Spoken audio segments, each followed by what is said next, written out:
Marriage is a consequence after having evolved to a certain point with your divine partner.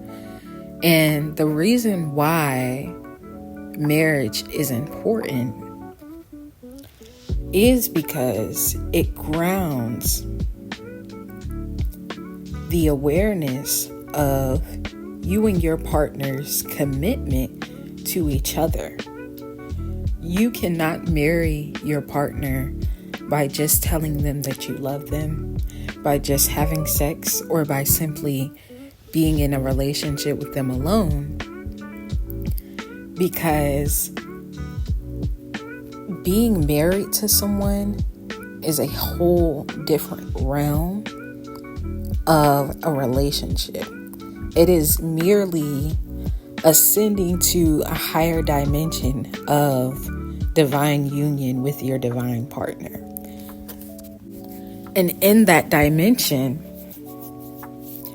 the standards, the expectations, and the way that you show up for your partner is done in a much more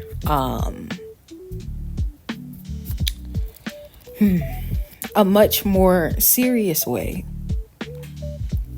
than just as a girlfriend or just as a boyfriend. Now, that's not me saying that as a girlfriend or as a boyfriend, you should be cheating on your partner. You should be not making time for your partner. You should be not taking your partner's emotions seriously. You should be, all the things that anyone can do to disregard their romantic partner.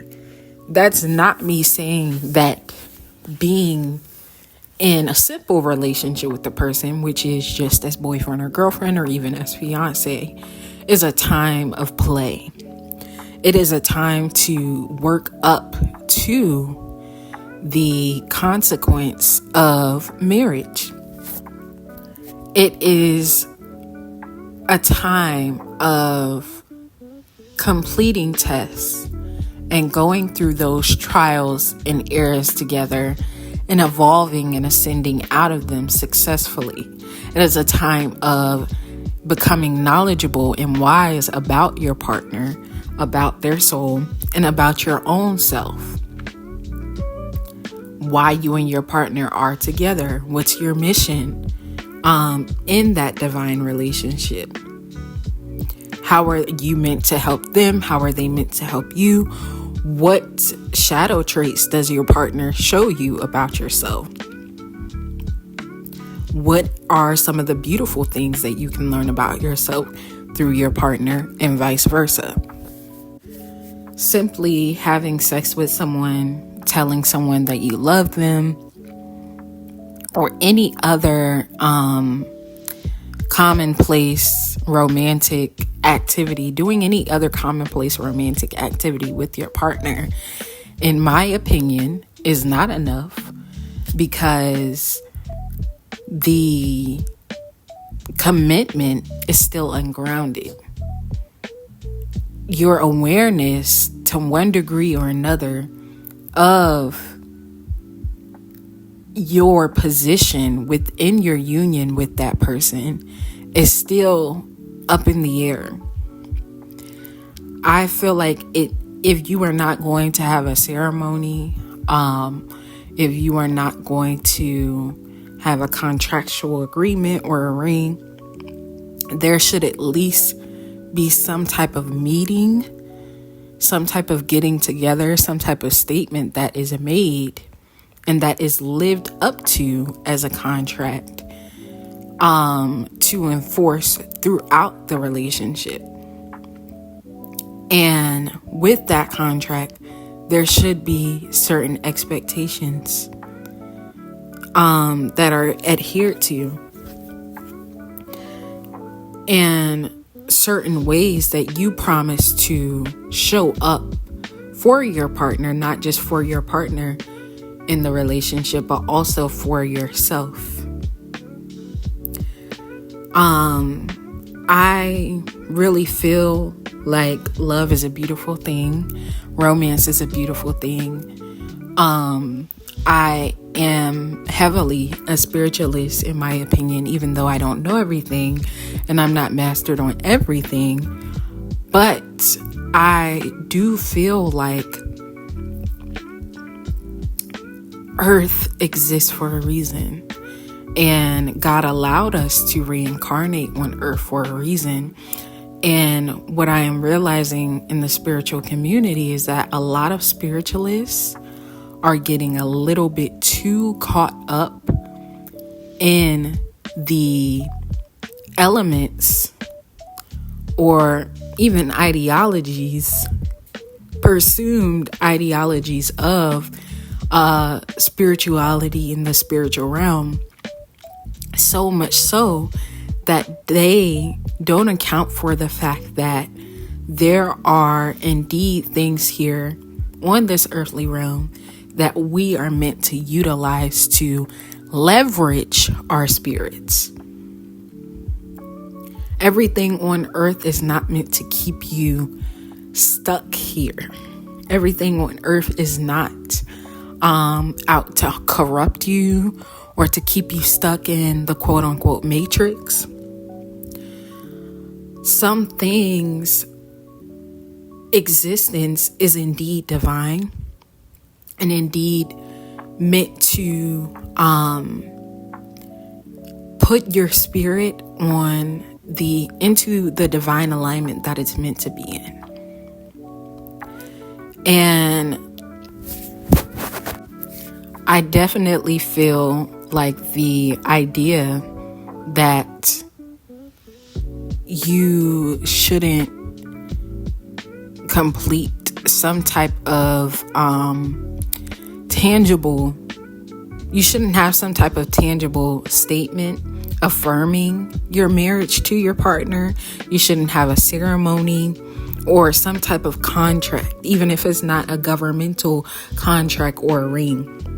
I feel like to say that is to be low vibrationally feminine, in the sense that you are discarding structure so much so that you don't even know what to expect from your divine counterpart and what you should expect from your divine counterpart.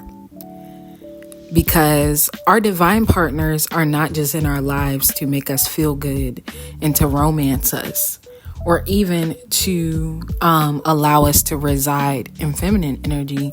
Our divine partners also have a purpose in our lives, a divine purpose in our lives. They have a job to do, and we have a job to do to them as well, do for them as well. So when you don't solidify marriage via a contract of some sort, via a ring, via a ceremony, or even simply creating a meeting to affirm to each other that you all are married and the expectations that are to be adhered to throughout that marriage, you are putting yourself and your partner in a position to accept anything. And it's easy to say, oh, they're not just accepting just anything. I'm going to treat them right. They're going to treat me right. But are you going to be fulfilling your divine purpose via this partner? And are they going to be fulfilling their divine purpose via you? Because again, we're meant to be with our divine partners for a reason, and vice versa. And the divine laws don't just exist to cater to God or other, ascended beings. Ultimately, yes.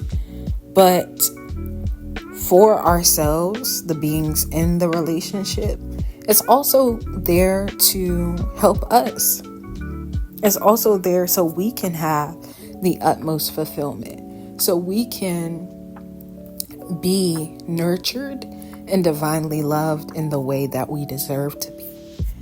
And you could be in a relationship with someone, and this person can be amazing to you. They can feel so compatible for you. And until you understand whether or not they're your divine partner and what your purpose is, what your flaws are, your shadow traits, what your greatness is, you could be accepting a love from them that is not the most divine, but you don't see a purpose in leaving a relationship with them because you think that is what divine love is supposed to manifest as. A lot of people are in relationships with people that they think is their divine partner, and that person is not. And they might actually enjoy the relationship, and they have no clue that there's better out there for them.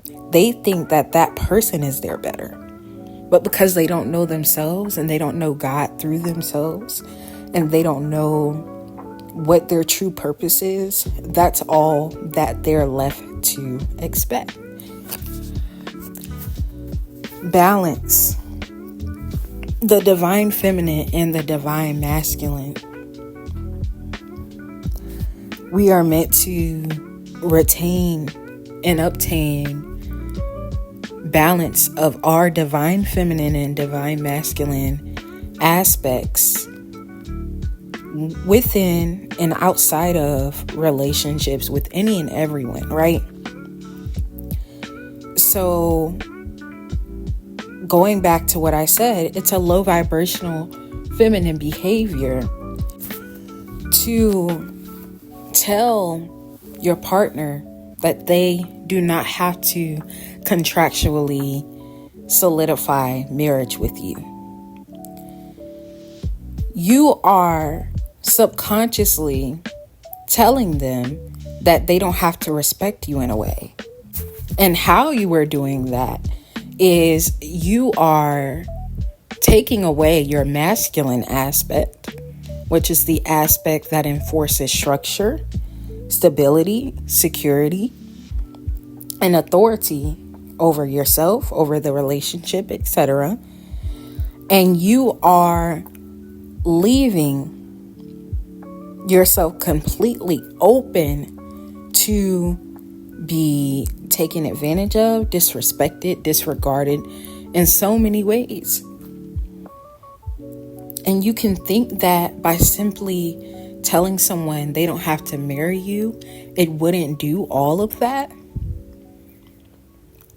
But your divine masculine energy matters, because the way someone acknowledges and accounts for your divine masculine energy says a lot about their capability of divinely loving you and of providing you a loving relationship and divine energies throughout that relationship on a consistent basis. So that's why I feel like contractual marriage is important. It doesn't have to be done in the way that everyone else does it, but it does need to be done.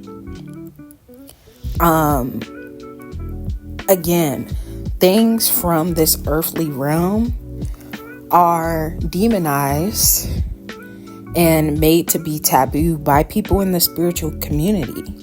But those things are the very things that would actually be leveraging our spirits into further ascension. So don't just regurgitate what you hear people say. If you are accepting something, inheriting a belief, make sure you really understand the belief that you're inheriting. And make sure that it is a balanced belief, and it's not just putting the spiritual realm over the earthly realm, or putting the earthly realm over the spiritual realm. In some instances, that will need to be done.